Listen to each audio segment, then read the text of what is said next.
There are 6 major breadbasket regions in the world, which together account for up to 70% of global food supply. These are Brazil, especially its southern and northern parts, the United States with its Valley of San Joaquin in California, Southeast Asian tigers such as Vietnam, Thailand and the Philippines, the Canadian prairies in the provinces of Alberta, Manitoba and Saskatchewan, and China with its fertile areas along the Yangtze and Huanghe rivers. The 6th and final breadbasket is the Black Earth or Charnozem Belt region, which extends into Ukraine and Russia. This area accounts for over 30% of global wheat exports and 65% of sunflower exports. According to scenarios conducted by consulting firm McKinsey, up to 43 million tons of export production could disappear from market by 2023. Due to the war that is stifling Ukraine and the Russian naval blockade imposed on Ukraine's Black Sea ports. This figure is equivalent to the caloric intake of 60 to 150 million people. Meanwhile, already today, the World Food Programme estimates that some 49 million people are suffering from hunger at emergency levels, and 811 million go to bed hungry every night. Russia's weaponization of food presents a deadly risk not only to Ukraine, but to millions of the world's poorest people.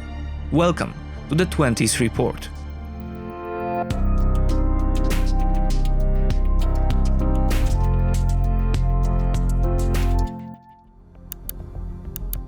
The sponsor of today's episode is Speakly. Speakly is an innovative language learning application that uses the method of focusing on the most important words and phrases in terms of their everyday use. The app uses an algorithm with a database of 4,000 statistically most frequently used words and phrases, allows you to practice listening, writing, and use its app-specific dictionary, on top of an extensive grammar section, plus even music recommendations. All this makes Speakly a great tool to quickly learn a new language and use it in real-life situations. Currently, Speakly helps you to learn 7 languages, including Italian, Russian, French or German. The first 7 days of Speakly's premium version are completely free, so I encourage you to test it using the link provided in the description. The application is available for both Android and iOS smartphones. The stability of the global food market generally depends on factors linked primarily to the weather, the most severe of which are long periods of drought. However, today, the pillars of the global food supply chain have been shaken by 2 events that no one had considered before 2020: a global pandemic and a major war in Europe. According to Daniel Aminecach of McKinsey, this destabilization, primarily in the wheat and fertilizer markets, is creating a whiplash effect that will have a major impact not only on global economy, but also on food production hubs in other parts of the world. The combination of the 3 components of nitrogen, potassium and phosphorus created one of the most underrated products that contributed to the growth of all mankind, the mineral fertilizer NPK. NPK fertilizer, which takes its name from the chemical symbols of its constituent element, played an extremely important role in the Green Revolution of the 1960s. The agricultural transformation aided by NPK fertilizers resulted in a doubling of crop yields in subsequent years. According to acclaimed Canadian researcher Václav Smil, 40% of humanity, more than 3 billion people, were born and live only because of this fertilizer. The NPK fertilizer revolution enabled the largest increase in human population in the entire history of the Earth. Therefore, today, it is an indispensable ingredient for every farmer. On average, fertilizer accounts for 30% of crop costs, and its price has increased by some 78% since 2021. Meanwhile, Russia is responsible for 20% of fertilizer production, and together with Belarus, for 40% of potassium export. The price of potassium has doubled in the last few months alone. The price of nitrogen is directly linked to the energy market, which is also in crisis. The difficult fertilizer situation is also having a strong impact on other food hubs, such as Brazil, which imports around 85% of its fertilizers, 25% of which come from Russia alone. The International Rice Research Institute predicts that due to price and fertilizer shortages, next season's rice harvest could fall by 10%, causing a loss of 36 million tons of rice, equivalent to feeding 500 million people. The other critical export product of the region that is currently at war is wheat. This one is 80% used for flour. Flour, as we know, is the basic ingredient of bread and accounts for 60% of the cost of all its ingredients.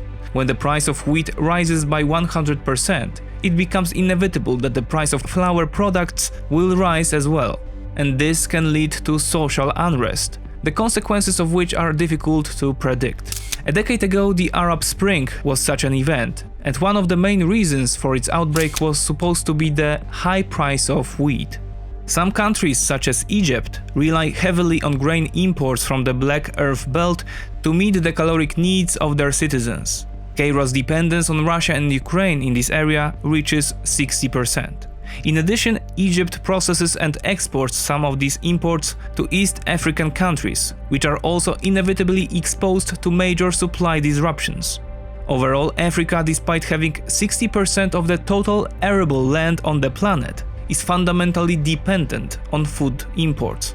This is due to low crop productivity, resulting from poor industrialization of agricultural production and low fertilizer use. As a result, more than half of the countries in Africa are dependent on supplies from Russia and Ukraine. As many as 14 African countries import more than half of their wheat from these two warring states. In the 1960s, 1 million people died of starvation in Nigeria as a result of the Biafran War. Just over a decade later, famine in Ethiopia claimed another 1 million lives. Today, the war in Ukraine threatens another episode of mass starvation and widespread poverty in Africa. Bank of England governor speaks of, quote, apocalyptic food price rises, unquote. First, the crisis is hitting the most vulnerable and poorest countries. The first example of drastic scenes caused by shortages of food, medicine and fuel, high prices, or power cuts were seen in Sri Lanka. Similar scenes may unfortunately become more common in other parts of the world. The share of the cost of food in the household budget varies relatively to the wealth of a nation. For example, the British spend only 10% of their income on food. In Kenya or Pakistan, it is over 40%. Therefore, Russia's invasion of Ukraine exacerbates the ongoing food and security crisis in the world's most vulnerable regions, such as East Africa. Ethiopia, Kenya, Somalia, Sudan, and South Sudan are projected to suffer the most, according to the United Nations World Food Programme. Quote, "We are certainly now standing on the brink of disaster. Time is running out," said Rain Paulson, Director of Emergencies and Resilience at the UN. As if that wasn't enough, many countries are now reporting record heat. In India, Delhi has reported over 50 degrees Celsius heat. This has translated into a much worse harvest and pushed the central government to block wheat exports abroad. Similarly, protectionist moves may become more frequent, further exacerbating the international hunger crisis, most notably in the countries that rely on food imports, such as those in the Horn of Africa. Somalia too is consumed by heat that has led to the worst droughts in 40 years. 3 consecutive rainy seasons have been dry, and even when the rain did come, it came in the form of downpours, causing floods and contributing to locust infestations. In Ethiopia and Kenya, 3 million farm animals have died since mid-2021. Overall, in Ethiopia, Somalia and Kenya, the number of people affected by extreme hunger has more than doubled since last year, from about 10 million to more than 23 million. Afghanistan, since the Taliban took power, has also been plunged into famine. Up to 95% of Afghans are affected. According to UN data, the number of people at risk of severe food insecurity has doubled in the past 2 years, from 135 million before the pandemic broke out to 276 million today. Quote, "These appalling numbers are inextricably linked to the conflict both as cause and effect," unquote. said UN Secretary General Antonio Guterres after visiting countries in the African Sahel equally affected by the food crisis. In turn, Theo de Jager, president of the World's Farmers Organization, says, quote, "I'm not sure it's possible anymore to avoid a food crisis. The question is how wide and deep it will be. Most importantly, farmers need peace, and peace needs farmers. That's why Ukrainian farmers often show equal heroism in carrying out their work as the regular Ukrainian army. Work in the field, especially in war zones, is associated with risks, even of losing their lives. For example, while hitting a mine. A few tractor drivers have already died in this way. Although there have also been air attacks, which is particularly absurd and is another attempt by Russian terror against the civilian population. Nevertheless, the agricultural situation of Ukraine is not, despite appearances, tragic and could be rescued relatively quickly. However, for this to happen, one side, the Russians, needs goodwill. Let's therefore take a look at the situation of the Ukrainian agricultural sector in a little more detail, based on a study by Sławomir Łatuszak from the Center of Eastern Studies. Have no illusions. The war is taking its toll on Ukrainian grain production. Estimates say that the cultivated areas will be smaller by 30% than in 2021. It is also unclear what the harvest in the occupied territories will look like. On the positive side, however, last year's crop was a record-breaking one for Ukraine. The grain harvest in 2021 amounted to 86 million tons and was more than 32% higher than in 2020. As a result, Ukrainian grain stocks are bursting at the seams. The Ministry of Agriculture reports that wheat stocks amount to 6 million tons and corn stocks to 15 million tons. These figures exceed Ukraine's annual demand, so in theory Ukraine is not threatened by famine. But there is a real risk that there will be famine, only in other parts of the world, as Ukrainian agricultural products go to waste. And unfortunately, this is a real scenario. Its cause is the naval blockade of the Russian Federation on Ukrainian ports. The problem of a significant decrease in the harvest relative to 2021, when, as a reminder, more than 85 million tons were harvested, is only one side of the coin. Even if Ukrainian agricultural production records a decrease, it will still be very large. Therefore, the other side of the coin is the problem of storage and export. Ukrainian grain warehouses are already full, and we are at the beginning of the harvest season. Meanwhile, before the war, Ukraine's grain exports by sea exceeded 90%. It is impossible to transfer this volume to road and rail, which accounted for 6% and 3% of exports respectively. It is true that over 1.5 million tons of cereals were exported by road in March, which was still above expectations. Still, it is easy to calculate that with a harvest exceeding 50-60 million tons and full stores of last year's grain, it would take years to export this amount by truck and rail. In other words, that grain would be lost.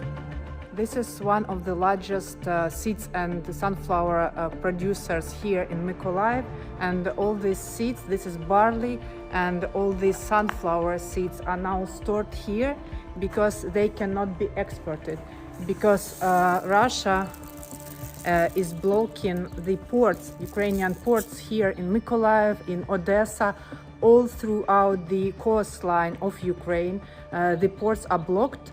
The Ukrainian farmers cannot export the grains and the seeds, and that means that countries that depend on Ukrainian grain and on Ukrainian sunflowers and sunflower oil are not getting it. In the meantime, the search for alternative routes for the export of agricultural produce from Ukraine is being strenuously pursued. The most promising route is considered to be via Poland as well as Lithuania and Latvia to the Baltic ports and Romania. However, these alternative routes present a number of problems, with a different rail gauge between Ukraine and the EU countries at the forefront. Josef Schmidhuber of the UN called the situation, quote, grotesque, saying that in Ukraine there are 25 million tons of grain ready for export, which could reach countries with serious hunger problems like Syria, Yemen, South Sudan or Afghanistan, but Russia blocks their shipment. This is a blatant demonstration of using food as a tool to achieve political goals. This is all the more grotesque as the Russian-occupied ports of Kherson, Berdyansk or Mariupol were not the primary points of loading of Ukrainian grain before the war. This role was played primarily by the ports of Chernomorsk, Nikolaev, Yuzhno and Odessa, which in 2021 handled more than 40 million tons of grain. All of them are still under Ukrainian control, and all of them were not severely affected by the war. Thus, unblocking Ukrainian grain exports is a matter of a moment and is purely a political decision. And the Kremlin makes it clear that it is able to make such a decision, but it puts a price on it: the removal of Western economic sanctions. Translating the whole situation into simpler language, Moscow says, "We will allow millions of people in Africa and Asia not to die of hunger if you remove the sanctions we received for the criminal invasion of another country." This is not much different from a terrorist who sets expectations while putting a gun to victim's head. The West's response is clear: we do not discuss with terrorists. Quote, "We have never sanctioned food. We have never sanctioned agricultural goods from Russia. Unlike Russia, we have no interest in weaponizing food against the needy. Our non-food sanctions will remain in place until Putin stops his brutal war against Ukraine's sovereignty." Unquote. On the 25th of May, Ned Price, a spokesman for the US State Department, said, "Ursula von der Leyen, chairman of the EU Commission, echoes him on behalf of the European Union. Quote, global cooperation is the antidote to Russia's blackmail." Unquote.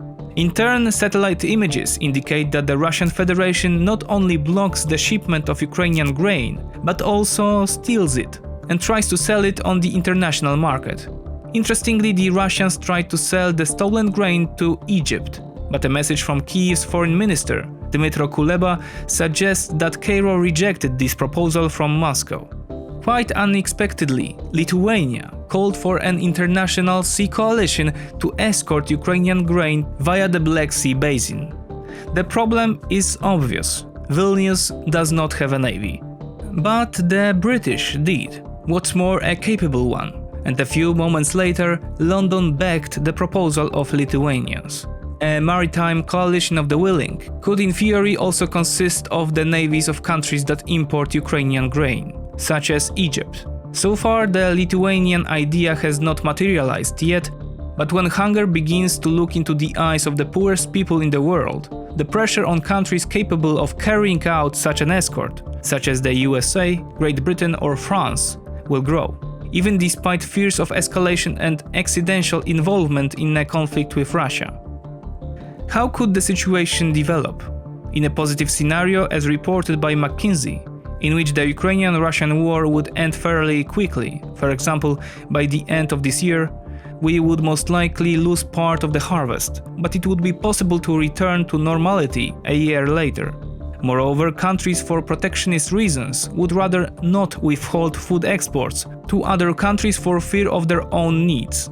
The situation is worse if the war lasts longer. Several growing seasons may be lost. Countries will start to block food exports due to domestic pressures. Food prices will soar, hitting the most vulnerable countries in the first place and causing waves of hunger, death and migration, especially from Africa.